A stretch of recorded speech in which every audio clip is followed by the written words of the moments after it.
좋은 아침입니다. 오늘은 10월 1일 월요일입니다. 즐겁고 감사한 하루 되시기 바랍니다. 오늘 저희는 느헤미야 10장 말씀을 묵상하게 됩니다. 느헤미야는 성벽 공사를 마친 이후에 적재적소에 사람들을 세워서 좀 더 안정적인 예루살렘이 되도록 했습니다. 그리고 인구 조사를 했고요. 유다 지역에 어떤 집안이 얼마나 살고 있는지를 조사를 했죠. 그리고 이제 유다 모든 사람들을 수문 앞 광장에 모이게 했습니다. 그들은 이제 율법이 정한 대로 모세의 율법을 준수하고 살기로 서약을 하기 위해서 한 곳에 모이게 된 겁니다. 그들은 율법의 말씀을 들었는데 모두 눈물을 흘리면서 말씀을 들었다고 기록이 되어 있습니다. 그리고 그들은 율법이 정한 대로 성의를 지켰습니다. 이제 유대 백성들은요, 다시 모여서 금식하며 회개하기 시작했습니다. 이스라엘 백성들은 주변 이스라엘 이방인들과의 모든 관계를 끊었고요. 그리고 제자리에 서서 회개를 하면서 자신들의 죄와 조상의 죄를 자백하였습니다. 이 자백의 기도가 우리가 이제 어저께 묵상했어야 될 9장에 기록되고 있는데요. 그들은 이렇게 기도를 한 이후에 이것을 글로 적었고요. 그 다음에 하나님과 언약을 다시 세우고 지도자들과 레위 사람들과 제사장들이 그 글에 서명을 하게 됩니다. 자, 오늘 말씀에서는요, 그 앞에서 서명을 한 사람들의 명단이 기록되고 있는데, 이들이 서명한 내용은 지나간 역사들을 돌아보면서 하나님께 순종하지 않았던 잘못을 반성하고, 앞으로는 말씀에 의지하여 살겠다라고 다짐한 내용들이었거든요. 이제 이 말씀들을 좀 더 구체적으로 들여다보겠습니다.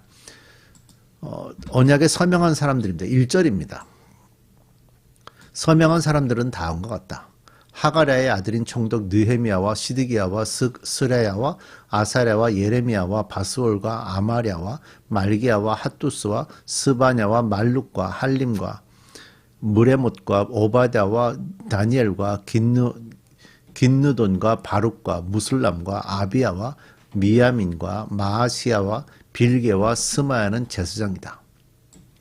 9절입니다.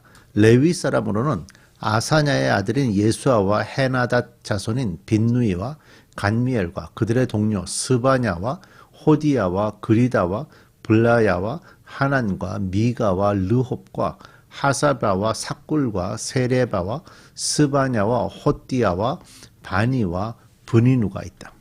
백성의 지도자로는 바로스와 바핫 모압과 엘람과 사뚜와 바니와 분니와 아스갓과 베베와 아도니아와 비구에와 아딘과 아델과 히스기야와 아술과 호디야와 하숨과 베세와 하립과 아나돗과 노베와 막비아스와 무슬람과 헤실과 무세사벨과 사독과 야뚜아와 블라랴와 하난과 아나야와 호세야와 하나냐와 핫숲과 헬르하스와 빌하와 소백과 르흠과 하삽아나와 하삽나아와 마세야와 아히야와 하난과 아난과 말룩과 하림과 바하나가 있다. 자, 이렇게 해서 그 많은 사람들의 이름을 제가 좀 읽어봤는데요. 언약을 기록한 문서에 서명한 사람들의 명단인데, 이제 처음에 나오는 사람이 이제 느헤미야입니다. 느헤미야가 유다의 총독이니까 느헤미야부터 시작을 해서 최고 지도자들의 이름이 나오고, 그 다음에 레위 사람들의 이름이 기록이 되고 있고요. 또 유다 사람들의 지도자들, 그러니까 일반적인 지도자들의 이름도 여기 기록이 돼서 유다 민족 전체가 사실은 함께 나와 기록에 서명했다라고 볼 수가 있죠. 자, 28절. 이 밖에 나머지 백성 곧 제사장과 레위 사람과 성전 문지기와 노래하는 사람과 성전 막 일꾼과 주의 율법을 따르려고 그 땅의 여러 백성과 인연을 끄는 모든 이들과 그 아내들과 그들의 아들 딸들과 알아들을 만한 지식이 있는 이들 모두가 귀족 형제들과 함께 하나님의 종 모세가 전하여 준 하나님의 율법을 따르기로 하고 우리 주 하나님의 모든 계명과 규례와 율례에 복종하기로 하였으며 그것을 어기면 저주를 받아도 좋다고 다음과 같이 맹세하였다. 지금 여기 나오는 사람들을 보면 굉장히 다양한 사람들이 나와요. 그러니까 온 백성이 다 참석했음을 보여주는데요. 뭐 제사장, 레위 사람, 성전 문지기, 노래하는 사람들, 이런 어떤 좀 유력한 지위에 있는 사람들도 여기 포함을 했고요. 성전에서 허드렛 일을 하는 느디님 사람들도 포함됐고, 율법을 지키기 위해서 이방 사람과 절규한 사람들도 포함됐고, 아내들, 자녀들은 뭐 평범한 사람들이었죠. 그러나 이들은 모두 지식과 총명이 있어서 자신들의 언약을 맺고 있는 하나님의 말씀이 무슨 뜻인지 깨달은 사람들인데, 이들이 다 모여서 이렇게 맹세를 하게 됩니다. 이제부터는 이제 맹세하는 내용들이 나오죠. 30절. 우리는 딸을 이 땅의 백성과 결혼시키지 않는다. 우리는 아들을 그들의 딸과 결혼시키지 않는다. 자, 가장 먼저 결혼하지 않는 부분에 이방인들과 혼인하지 않는 부분에 대한 것이 제일 먼저 나와요. 사실 이것이 당시에 가장 큰 문제였기 때문에 아마 이 구절이 제일 앞에 나오는 것 같습니다. 오랫동안 그 이방 땅 바벨론에서 살다가 돌아왔고요.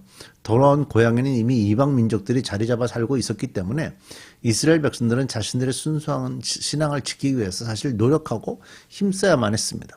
하나님께서 절대로 하지 못하는 것이 이방인들과의 혼인인 거죠. 섞임에 대한 말씀을 많이 하셨는데 그 말씀을 지켜야 하나님의 다스림을 받는 나라가 형성될 수 있기 때문에 이 부분에 대해서 이렇게 첫 번째로 기록하고 있고요. 31절.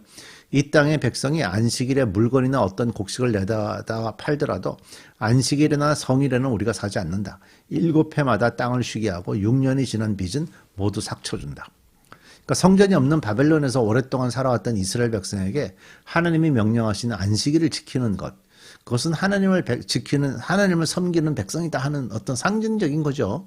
오늘날에도 그리스도인의 상징은 뭐죠? 주일이 되면 일단 교회 가서 예배하는 일, 이것이 이제 그리스도인의 상징이잖아요. 그래서 유대인들도 마찬가지였습니다. 그래서 안식일을 준수하는 것은 신앙의 정체성을 드러내는 중요한 문제였습니다.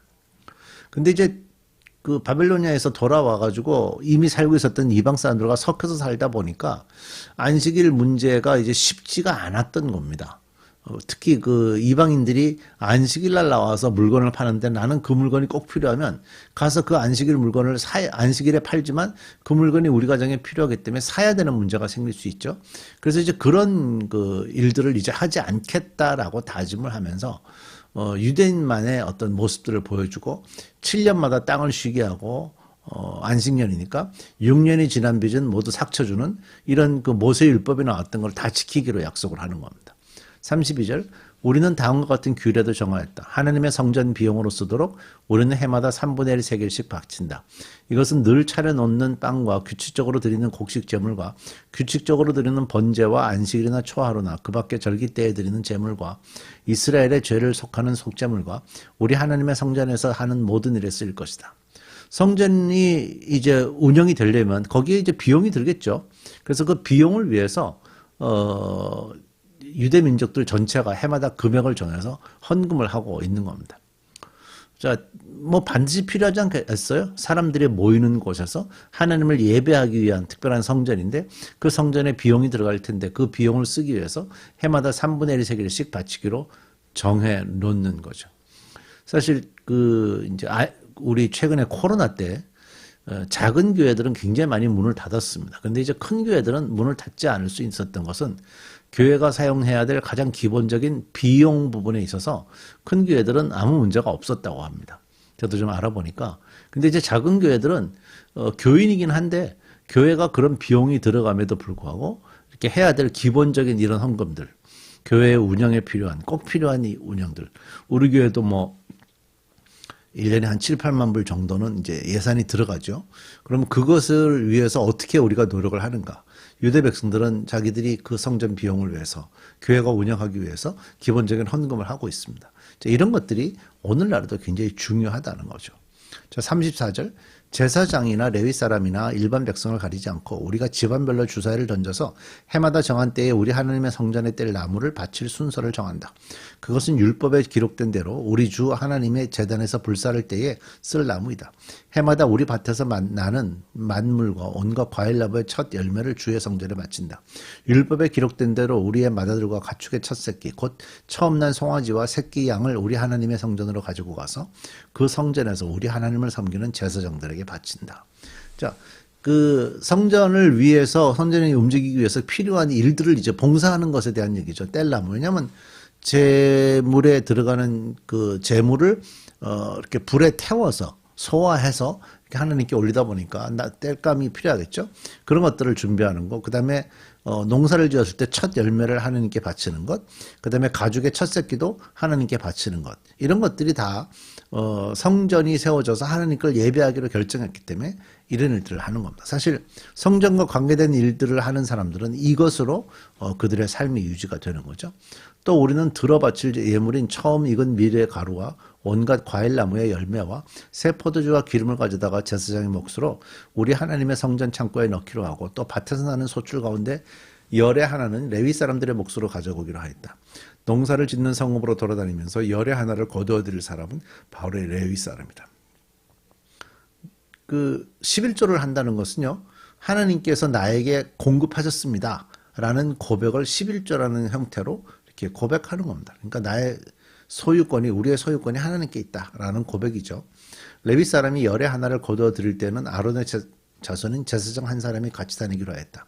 레위 사람은 거두어 드린 열의 하나에서 다시 열의 하나를 떼어서 우리 하나님의 성전 창고에 여러 방에 두기로 했다. 그러니까 헌금된 것이 전부 다 제사장과 레위들에게 가는 게 아니고요. 11조가. 그 11조 된 것의 10분의 1을 떼어서 제사장과 레위들이 사용을 하고 또 어려운 사람들에게 나눠주고 이런 것들을 다양하게 11조를 가지고 하게 됩니다. 39절 이스라엘 자손과 레위 자손은 들어바칠 예물인 곡식과 새 포도주와 기름을 그 여러 방에 가져다 놓기로 하였다. 그런 방은 성전 기구를 두기도 하고 당번 제사장들과 성전 문지기들과 노래하는 사람들이 쓰기도 하는 것이다.